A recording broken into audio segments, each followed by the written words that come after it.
शुरुआत में हमें तबाह हुई दुनिया दिखाई जाती है। पूरी जमीन बंजर हो चुकी थी सिवाय ऑस्ट्रेलिया के एक इलाके की जिसका नाम था green place of different mothers. यहाँ की जमीन में पानी बचा था, खेती करके फल उगाए जाते थे और यहाँ बहुत सी औरतें भी रहती थीं। इसी इलाके में फ्यूरियोसा नाम की एक लड़की एक पके हुए फल को लेने के लिए जब आई तो उसे अपने इलाके के पास कुछ हलचल सुनाई दी। करीब जाकर देखा तो वहाँ बहुत से बाइकर्स थे, जिसमें से एक के बाइक का ऑयल पाइप फ्यूरियोसा काट देती है और जैसे ही दूसरी बाइक का पाइप काटने वाली होती है तो दूसरा बाइकर उसे देख लेता है।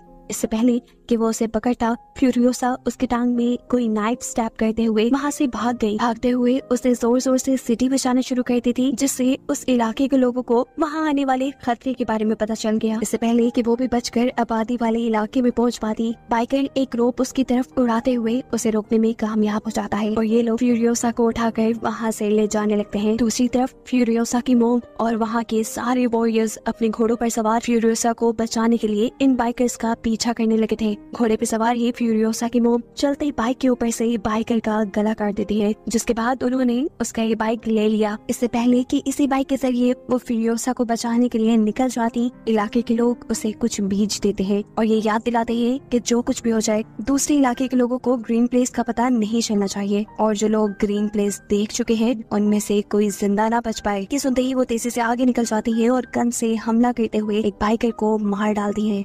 उसके आगे वाले दो बाइकर्स रुककर ये देखने की कोशिश करते हैं कि आखिर क्या हुआ, वो बाइकर क्यों गया। तो इन्हें अब दूर से आती फ्यूरियोसा की मोम दिखाई दे रही थी। डरकर इन्होंने अपनी बाइक्स दौड़ा दी, जबकि फ्यूरियोसा ने मौका पाते ही उस बाइक का ऑयल पाइप काट दिया था जिस पर उसे बांधा गया था। फ्यूरियोसा की मोम उस मरे हुए बाइकर की बाइक के स्पेयर पार्ट से अपना बाइक ठीक करती है और उस बाइक का सारा फ्यूल अपने बाइक में डालते हुए दोबारा बाइकर्स के पीछे लग जाती है। चलते चलते अब रात भी हो चुकी थी। बाइकर्स ने जिस बाइक पर फ्यूरियोसा को बांधा हुआ था उस बाइक का फ्यूल भी खत्म हो जाता है, क्योंकि फ्यूरियोसा ने उसका फ्यूल पाइप जो काट दिया था। ऐसी हालत में ये दोनों बाइकर्स आपस में ही लड़ पड़े और मौका पाते हुए फ्यूरियोसा अपने हाथ छुड़वाकर वहाँ से भाग निकली, पर घर पहुँचने में कामयाब नहीं हुई क्योंकि बाइकर्स उसे दोबारा पकड़ चुके थे, जिसे लेकर वो दोबारा अपने इलाके की तरफ निकल जाते हैं। सुबह होने पर हम देखते हैं कि फ्यूरियोसा की मोम बाइकर्स के कैंप तक भी पहुंच गई है, जहां उन्हें ग्रीन प्लेस में आए हुए बाइकर्स और फ्यूरियोसा भी नजर आ गई। वो एक बाइकर को शूट करके मार देती है, लेकिन दूसरा बाइकर फ्यूरियोसा को लेकर सही सलामत अपने कैंप में पहुंच जाता है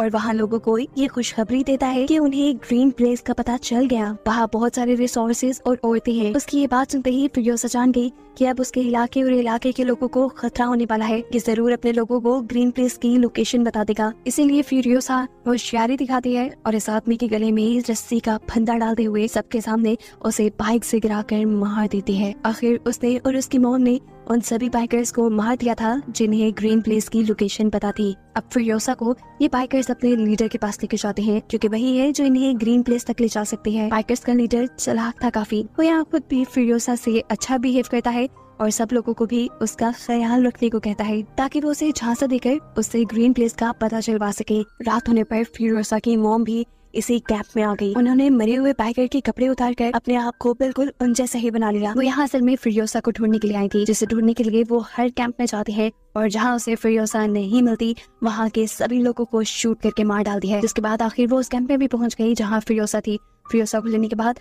वो आखिरी लड़की को यहाँ मारने वाली थी, लेकिन वो लड़की कहती है, नहीं मुझे नहीं मारो, मैं भी तुम्हारी बेटी की तरह यहाँ कैदी हूँ। ये सुनकर फ्यूरियोसा की मॉम ने उसे छोड़ दिया और अपनी बाइक पर फ्यूरियोसा को लेकर वहाँ से भाग गई, लेकिन वो नहीं जानती थी कि जिस लड़की पर वो रहम करके उसे छोड़ कर आई वही उसे फंसा देगी। वो जाकर अपना इमरजेंसी अलार्म बजा देती है और ऐसे बहुत सारे लोग फ्यूरियोसा और उसकी मॉम के पीछे पड़ जाते हैं। दूर से ही इन बाइकर्स ने उनके ऊपर बम से हमला किया, जिसकी वजह से फ्यूरियोसा की मोम के सारे कपड़े जल गए। जिस आग से बचने के लिए उसने अपने ऊपर पहना हुआ आर्मर सूट वहाँ उतारा और दोबारा बाइक पे बैठकर जितना तेजी से हो सकता था उतनी तेजी से वहाँ से भाग गई। बहुत दूर निकलने के बावजूद भी बाइकर बिल्कुल उनके पीछे थे। फ्यूरियोसा की मोम अब ये बात जान गई कि वो इनसे नहीं बच पाएंगी, इसलिए वो बाइक से उतरकर फ्यूरियोसा को बाइक दे देती हैं और उसे अकेले घर जाने को कहती हैं। साथ ही उन्होंने फ्यूरियोसा को एक पीठ सीट भी दिया और कहा कि वापस जाकर इसे जरूर रुका देना, और खुद वो बाइकर्स को शूट करने के लिए यहाँ रुक गई। लेकिन कितने भी लोगों का अकेले मुकाबला करती वो जल्द ही उसे सारे बाइकर्स घेर लेते हैं फिरोसा भी इन्हीं लोगों के हाथ लग जाती है और आकर देखती है कि उसकी मोम को इन लोगों ने एक दरख्त से बांधा था, जिनको उसकी आंखों के सामने ही बेदर्दी से मार दिया जाता है। जिसके बाद बाइकर्स का लीडर उसे अपने जैसे कपड़े पहनाकर एक पिंजरे में बांध लेता है और उसे फोर्स करता है वो सब देखने के लिए जिसे वो अपनी इंटरटेनमेंट समझते थे। यहाँ उसने फिरोसा को अपनी बेटी का टेडी बियर भी दिया, जिसे फिरोसा ने गिरा दिया। उससे में बाइकर का लीडर उसे यहाँ से ले जाने को कह देता है। उसके साथ एक बूढ़ा आदमी भी जा रहा था, जो फिरोसा को कहता है अगर तुम मुझसे लिखना पढ़ना सीख लो तो तुम हमारे लीडर के लिए एक काम का बंदा बन जाओगी, ऐसे वो तुम्हें टॉर्चर नहीं करेंगे। लेकिन फिरोसा किसी की सुनने वाली नहीं थी। वो चुपके से अपने हाथ के ऊपर टैटू बनाती है इस जगह से ग्रीन प्लेस तक का, क्योंकि उसे उम्मीद थी वो एक न एक दिन ग्रीन प्लेस वापस जरूर जाएगी। और उसे ये भी डर था कि कहीं उस वक्त तक वो रास्ता भूल गई तो, इसीलिए उसने पूरा रास्ता, पूरा मैप अपने बाजू पे ही बना डाला। खैर वक्त गुजरता है और हम देखते हैं कि एक दिन ये सभी बाइकर्स कहीं जा रहे थे तो दूर उन्हें एक लाल धुआं उड़ता दिखाई देता है। उन्हें पता चला कि वहाँ लोग रह रहे होंगे। ये लोग उस धुएं का पीछा करते हुए वहाँ पहुँचे तो वहाँ उन्हें एक वॉर बॉय मिला, जो उन्हें यहाँ के सिटाडेल यानी यहाँ के किले तक ले गया। किले में इमोर्टल जॉय की हुकूमत चलती थी। उसके पास पानी था, वो यहाँ खाना उगाता था और यही खाना वो अपने सोल्जर्स को दिया करता था। उसने अपने सोल्जर्स को ऐसा गाइड किया हुआ था कि वो उसके लिए मरने को भी तैयार थे। ये बाइकर्स जिनके पास रिसोर्सेज की कमी थी, वो इमोर्टल जॉय से कहते हैं कि अगर तुमने हमारे साथ कोऑपरेट ना किया और हमें चीजें ना दी तो हम तुम्हारे साथ जंग कर लेंगे। लीडर की ये बात सुनकर उसका मजाक उड़ाने वाले अंदाज में इमोर्टल जॉय अपने एक वॉर बॉय को मरने को कहता है और बाइकर्स के लीडर को ये प्रूव कर देता है कि तुम लोग चाहे जितने भी ताकतवर हो, मेरी फौज के आगे कुछ भी नहीं, ये सब मेरे लिए मर मिटने को तैयार है। उसकी बात अभी पूरी ही हुई थी कि तभी यहाँ उसके लोगों ने इन सभी बाइकर्स के भाई को लटकी हुई चैन से उठा लिया। बाइकर्स के पास और कोई रास्ता नहीं बचा सिवाय अपने आप को बचाने के लिए यहाँ से भागने के। वो जब यहाँ से भाग रहे थे तो बाइकर्स का लीडर देखता है कि फिरोसा अपने जेल से गिरकर वहाँ एक खड्डे में फंस गई है। अपनी जान पे खेलकर वो फिरोसा की जान बचाता है और ये लोग वहाँ से भाग निकलते हैं। रास्ते में इन्हें एक और किला नजर आता है।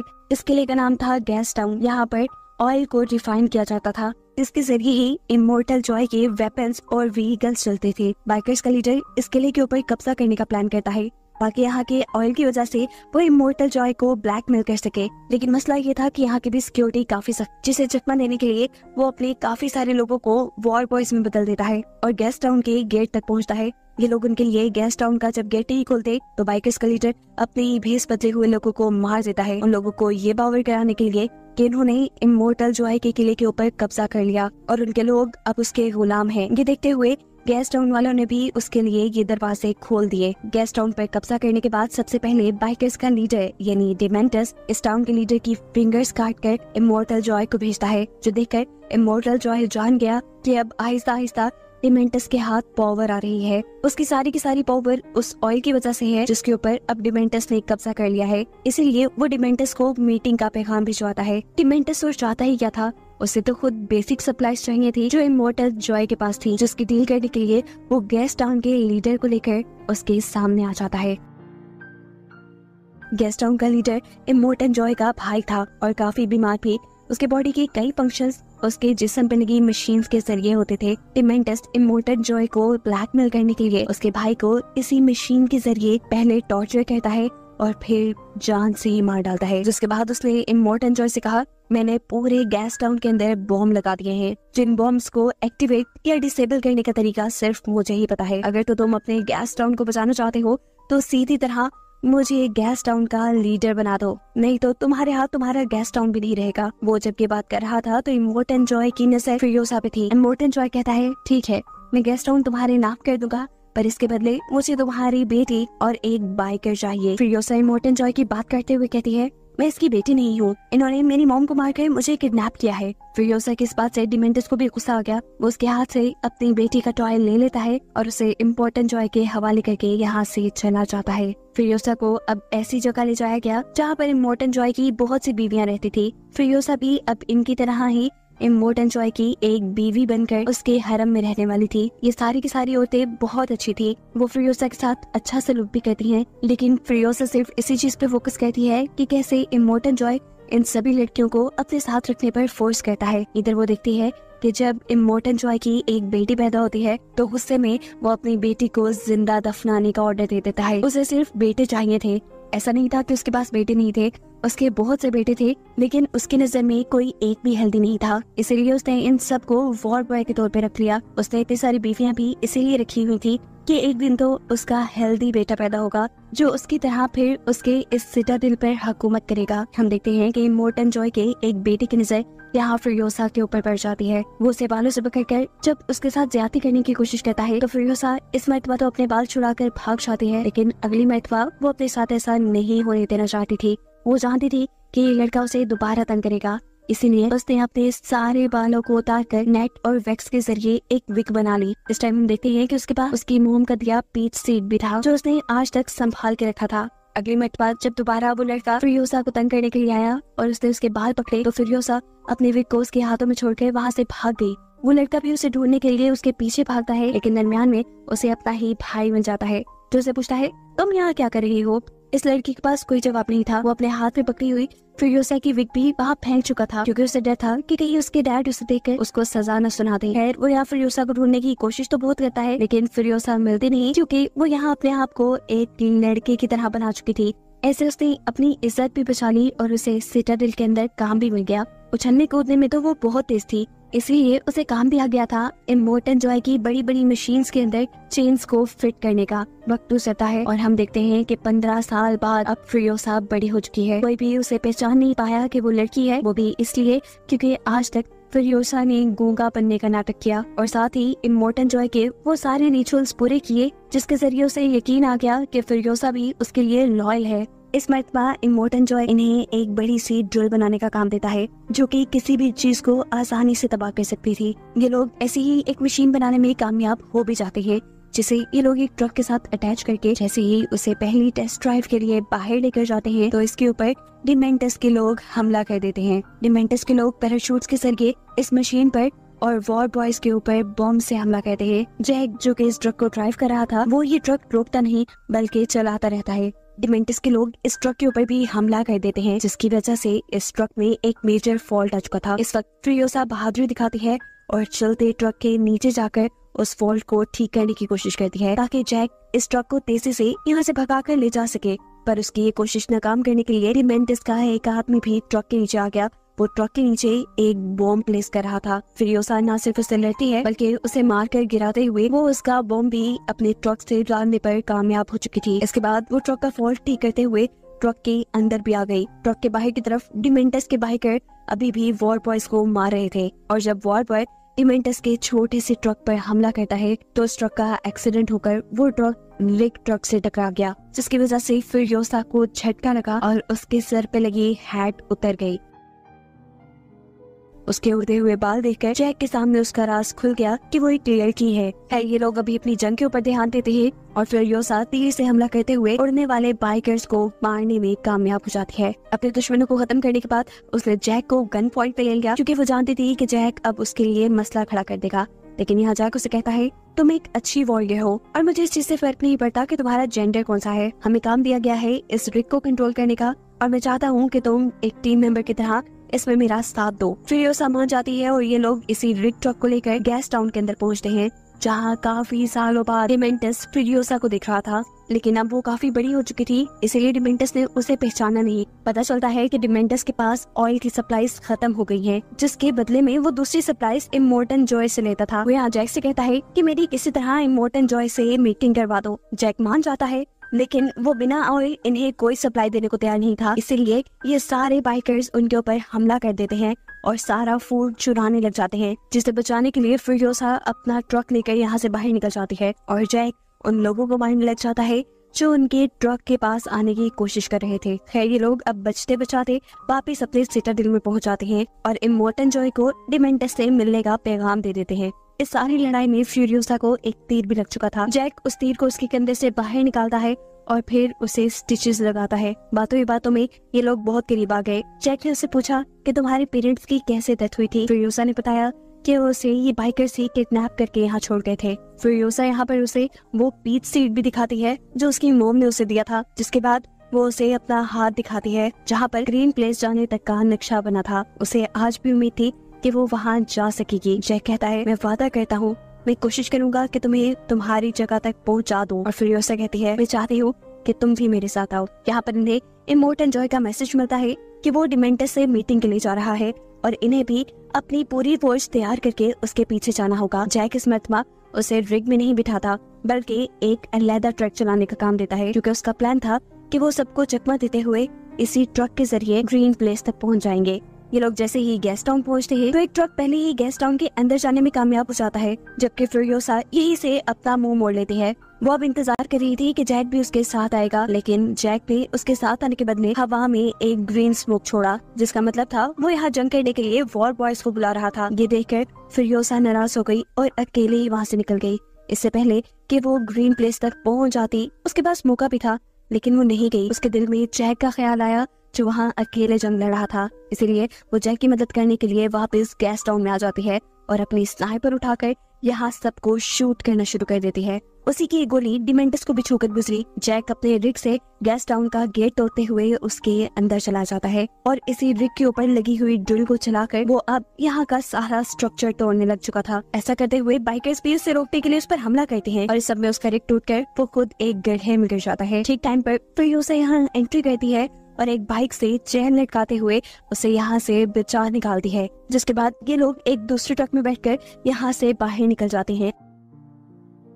अब इन लोगों का इरादा था कि ये लोग यहाँ से भागकर ग्रीन प्लेस निकल जाएंगे, लेकिन ये नहीं जानते थे कि डिमेंटस उनके पीछे पीछे था। डिमेंटस का ट्रक जैसे ही फ्यूरियोसा के ट्रक के साथ जुड़ता है तो फ्यूरियोसा उस ट्रक के ऊपर हमला करने के लिए अपनी गन बाहर निकालती है और इस सब में उसका हाथ दोनों ट्रक्स के दरमियान आ जाता है। ये वही हाथ है जिसके ऊपर उसने मैप बनाया हुआ था। ये लोग अब डिमेंटस के हाथ आ चुके थे। इन दोनों को डिमेंटस ने बंदी बना लिया था। एकदम से इन लोगों के इर्द गिर्द बाइक्स घूमना शुरू हो जाते हैं। जैक को ये लोग एक बाइक से बांधकर गोल दायरों में घुमाते हैं, जिसकी वजह से वो हर गुजरते सेकंड अपनी मौत के करीब जा रहा था, जबकि फ्यूरियोसा को तो उन्होंने जंजीरों से बांध दिया था। इन लोगों के इर्द गिर्द भी बाइक्स तेजी से घूम रहे थे और डिमेंटस ये सब देखकर एंटरटेन हो रहा था। जब वो इस सारी चीजों से बोर हो जाता है तो पीछे मुड़कर फ्यूरियोसा को देखता है, जो अब अपना कटा हुआ बाजू छोड़कर वहाँ से भाग चुकी थी। गुस्से में डिमेंटस उसका पीछा करने के लिए जब अपने ट्रक में बैठकर आगे बढ़ता है तो उसे पता चला कि उसके ट्रक का टायर भी फ्यूरियोसा उतार चुकी थी, जिसकी वजह से उनका एक्सीडेंट हो गया। फ्यूरियोसा जिस बाइक के जरिए यहाँ से भाग रही थी, थोड़ी दूर जाने पर उस बाइक का पेट्रोल खत्म हो जाता है और ऐसे फ्यूरियोसा को अपना आगे का सफर पैदल तय करना पड़ा। उसका बाजू बुरी तरह जख्मी था, खून निकल रहा था। ऊपर से इस एरा में तपती धूप थी, जिस सब के चलते वो यहाँ बेहोश हो गई। उसकी खुशकिस्मती कि यहाँ पर उसे सिटाडेल के वॉर बॉय ने देख लिया, जो उसे वापस सिटाडेल ले आया। यहाँ पर उसका इलाज हुआ और जब उसे होश आया तो उसने पागलों की तरह इमोर्टन जॉय से मिलने की बात की। उसे जब इमोर्टन जॉय के पास ले जाया गया तो वो इमोर्टन जॉय को बताती है कि डिमेंटस जल्द ही उनके ऊपर वार करने के लिए आ रहा है। उसने गेस्ट टाउन को भी तबाह करने का प्लान किया है और अब वो सिटाडेल को हथियाना चाहता है। इस सब के लिए इमोर्टन जॉय प्लान करता है कि वो लोग उसके गेस्ट टाउन को तबाह करने से पहले ही वहाँ पर पहुँच जाएंगे। ये नहीं, इससे पहले कि डिमेंटस सिटाडेल पर हमला करे, ये लोग जाकर गेस्ट टाउन पे हमला करने वाले थे। ये लोग जैसे ही गेस्ट टाउन के करीब पहुँचते हैं तो डिमेंटस भी इन्हें देखकर जंग का ऐलान कर देता है। सिटाडेल और गेस्ट टाउन के दरमियान में इन दोनों पार्टीज के दरमियान जंग शुरू हो जाते हैं, जो हफ्तों चली। दोनों टीम्स के लोग एक दूसरे को बुरी तरह मारते रहे और इस सब के दौरान फ्यूरियोसा ने सिटाडेल में जाकर अपना एक मैकेनिकल आर्म बना लिया और फिर एक खराब कार लिए वो दोबारा जंग के स्पॉट पे निकल गई। वहाँ जाकर वो देखती है कि इमोर्टन जॉय के बेटे अपने व्हीकल्स और वेपन्स ठीक कर रहे थे, जहाँ से वो अपनी कार ठीक करने के लिए भी एक टायर ले लेती है। आगे जाने पर वो देखती है कि डिमेंटस और उसके बचे कुछ लोग यहाँ से बचकर अपनी जान बचाकर भाग रहे थे, जिनकी नजर भी अब फ्यूरियोसा की कार पर पड़ चुकी थी। इससे पहले कि ये लोग फ्यूरियोसा के ऊपर हमला करते, फ्यूरियोसा तेजी से कार चलाते हुए आती है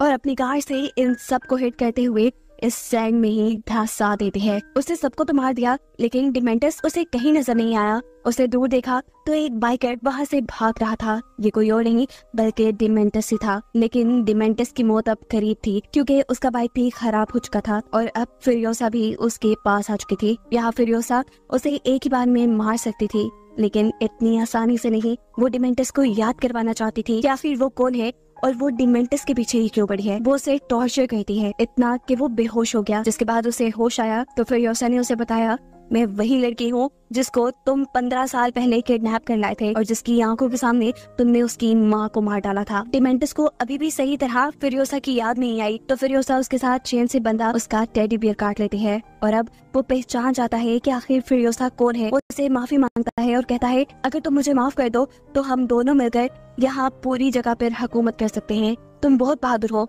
उसकी ये बातें सुनकर फिरियोसा दोबारा उसका टेडी बियर जमीन पे गिरा देती है, जिसके बाद वो उसके सर पे गन पॉइंट कर चुकी थी। सब लोगों को लगा कि फिरियोसा ने उसे मार दिया, लेकिन ऐसा नहीं था। असल में फिरियोसा ने उसे जिंदा दफन कर दिया और उसके ऊपर लगा दिया अपना पीच ट्री, जिसका बीज उसे उसकी मॉम ने दिया था। जमीन ने डिमेंटस के न्यूट्रिएंट्स यानी पावर चूस के एक बहुत बड़ा सा ट्री बना दिया और उसके ऊपर एक पीच भी उगाया, जो सब डिमेंटस अपनी आंखों से देख रहा था। ये बस उसका आखिरी ही वक्त चल रहा था, इसके बाद शायद वो मर जाता। सीन कट होकर दूसरी तरफ हम फिरियोसा को देखते हैं, जो कि अपने ग्रिड के जरिए इमोर्टल जॉय की सभी बीवियों को उसकी कैद से सेफली निकालने में कामयाब हो जाती है। वो इन्हें रेस्क्यू करके ग्रीन प्लेस से लेकर जाती और उसे दिखाते हुए ये कहानी यहाँ खत्म हो जाती है।